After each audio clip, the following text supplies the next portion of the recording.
Hey, what's up, everybody? It is Nikki D here, back with another video. Natural Born Healers in the building. Said I was gonna go live last week and forgot, so I might touch a little bit on what I was gonna talk about last week too. But today we're talking about expectations. All right, expectations, and we're gonna keep it real. Okay, most of us, we're doing things that are not in alignment with what we're supposed to be doing. And half the time we're doing it because other people's expectations are placed upon us. Okay? Let's keep it real. And the thing about it is this is why you have a lot of anxious people who have anxiety, people who have depression, people who are just not who are unable to balance their lives. They hate their jobs, um, and it's just a snowball effect. Literally, it's like a snowball effect. And so that's what happens when we allow other people's expectations to dictate our lives. And it happens more than you know. It's very, very common because it starts from when we're little. And although our parents, they mean well, okay, they mean well in everything, and they may have some great ideas, okay, some great jobs and professions that you're like, yeah, I can make some good money with it.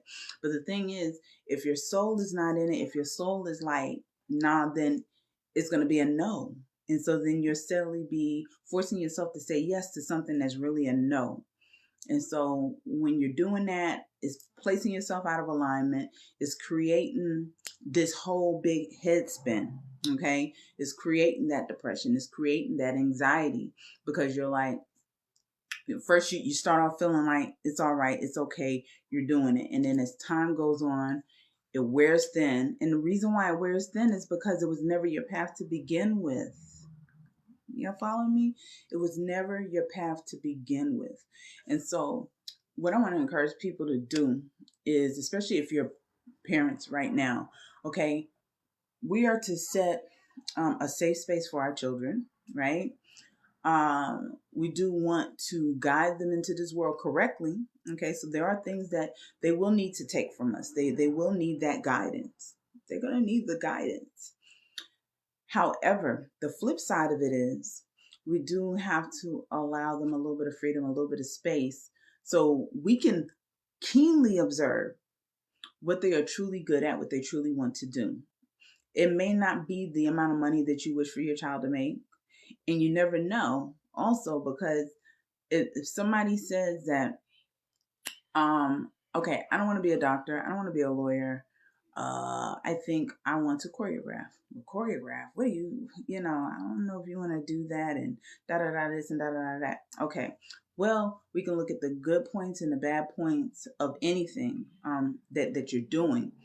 But our our whole thing is we want to guide them in the right direction, but we want them to flourish in what it is that they come to do as well.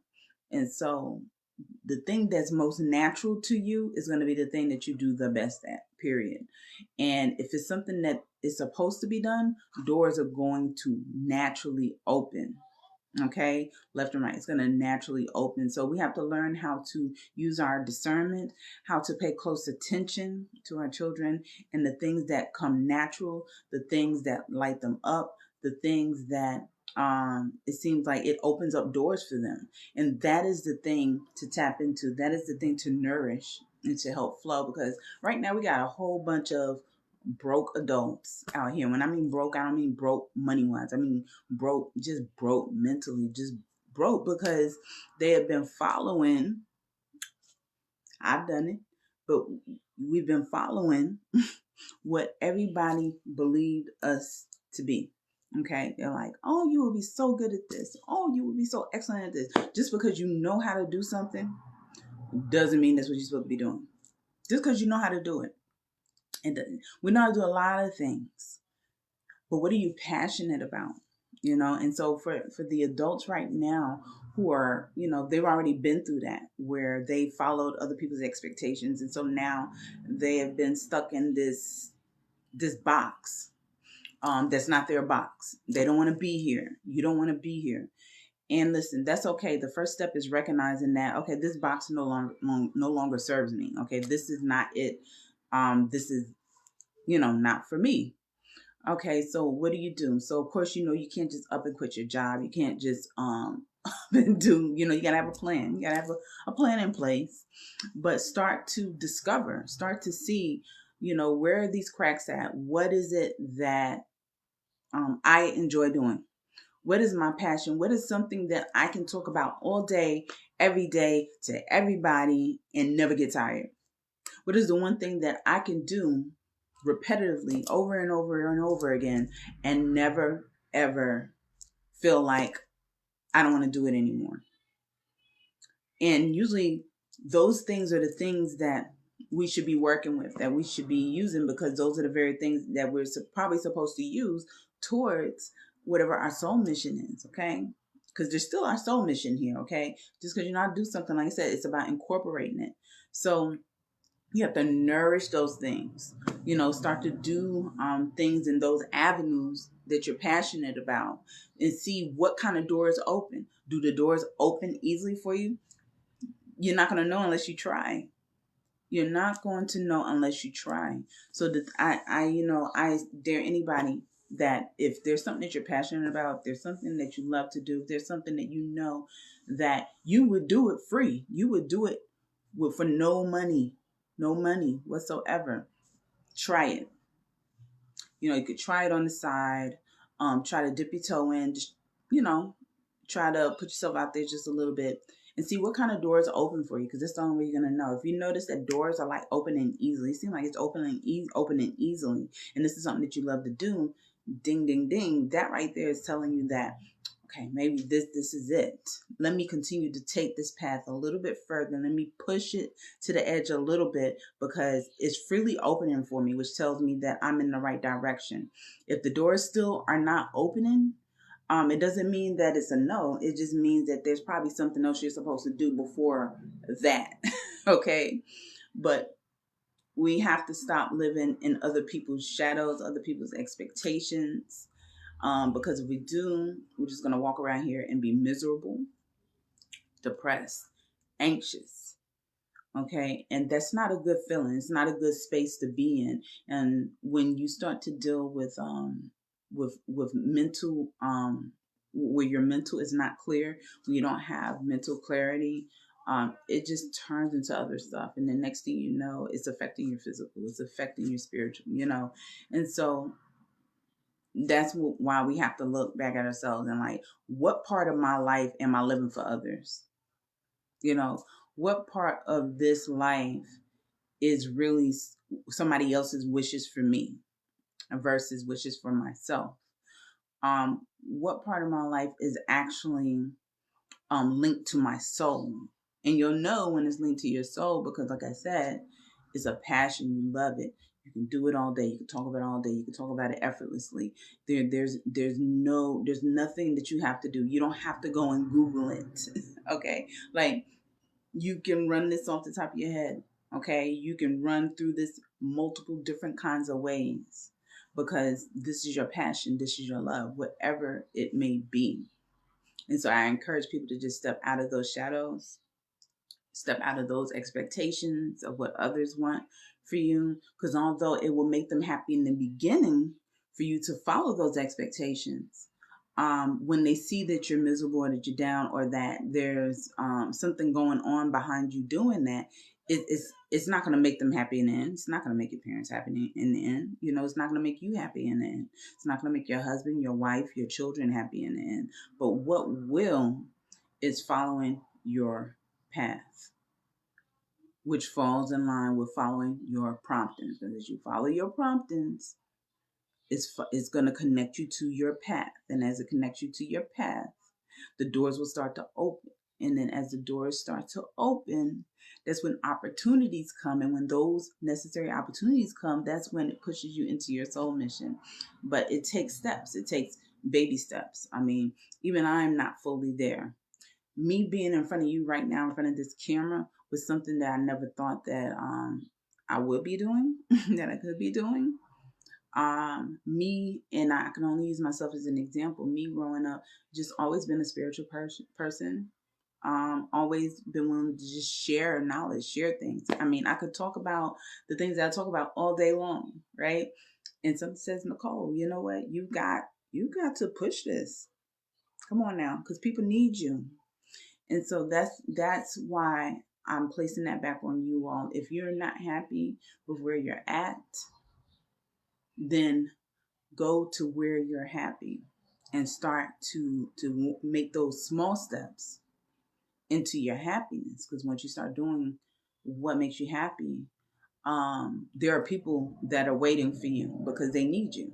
They need you, whatever service it is that you have to offer. And it doesn't mean that you're necessarily having to have a business per se. You could be working for a company, but it could just be that you're in the wrong profession. You're with the wrong company. Okay, you're in the wrong career. You know, if you're sitting up here doing customer service and medical, but you're supposed to be counseling, make it make sense. We got to make those moves into that space of where you're supposed to be. And so this leads me into a point of something that I was going to talk about last week when I was speaking about the universe, and making this world more balanced or aligned. And the only way for that to really occur and to happen is for people to start really just being who they're supposed to be. Once you start operating in your higher self, in yourself, then that helps to create an overall flow in the world. Because one verse, a song, a rhythm, right? And so we want to be under one song, one rhythm, one verse. And right now, the world is not like that. Right now, is so off. Is so off right now. And because the tune of the universe is off, it's creating this form of chaos. But once people start to realign, and trust me, there's polarity. So there's always going to be somebody that's going to be off, right? Everybody is not going to be completely balanced all the time. But the more or the closer you get to balance or closer you get to alignment, it will start to make the world, make the universe, just make it more harmonious in general. So we have a long way to go as people, but as one person learns this and applies it, then they can teach somebody else. Eventually we can reach many, okay, that can do this. And once it's done, we can start to notice some form of a change in this world. Because right now, with the way it's going, like I said, it's so out of balance. It's ridiculous. So this is what it takes, because this is what universe is. Uni is one verse, one song, one rhythm, one beat. We have to move in sync. We have to move together, and that we are not doing, because everybody think they're right. Everybody's in their ego. And so we're always dividing amongst each other over some kind of silliness, whether it's race, religion, man, woman, sexes, so many different ways. And it's really, really sad. So I think part of the answer to that is what I spoke of today. Operating in our passion, meeting ourselves where we're supposed, where we're at, and walking to where we're supposed to be. And stop operating in other people's expectations, because it's not getting us very far. It'll get us far enough to where we can earn an income, where we can keep a roof over our head. But like I said, that's living. It's not living abundantly. Okay, like I said, there's people out here that exist. There are people who are living, and then there's people who are living abundantly. We want to always move to living abundantly. Existing is just kind of like being here. Like, you may not even have a job. You just don't even know what you're doing with your life. That's existing. People who kind of know what they're doing with their life, or at least they have a job, so they're keeping a roof over their head. They're doing the necessities, the things they're supposed to do in life. They're able to still somewhat maybe take a vacation or whatever, but they're still miserable because they got to come back to a job that they hate. That's living. But living abundantly is really coming out of that and stepping into my sole purpose, who I am, what I come to do. Because then it doesn't matter. I won't need a vacation, even though the vacation is going to be good. You're going to be able to do vacation when you want, when you're doing your soul mission. You know what I'm saying? But you won't feel the need to have to run to a vacation, okay, to get away from what you're doing because you love it. And that's living abundantly, and you're impacting people's lives and you love it. So that's all I came to say today. I hope everyone got a little something out of this. Feel free to share this video. If you know anybody who is trying to really tap into their spirituality, trying to tap into their soul mission, who is just ready for something different and want to join on that mission to our soul mission, invite them to join this group. Okay. We want like-minded individuals. We want people who are not judgmental, who are open-minded, and who are just here to really just see a change and to make a change. Okay. And that's really, what it's all about. So with that being said, it is Nikki D here with Natural Born Healers. We are all healers. We are here to heal one step at a time. All right. By embracing our lives with things that heal. Okay. And being around things that heal. Okay. And speaking things that heal. All right. And with that being said, everyone have an amazing, amazing day, and holla at your girl. I'll talk to y'all later. Peace.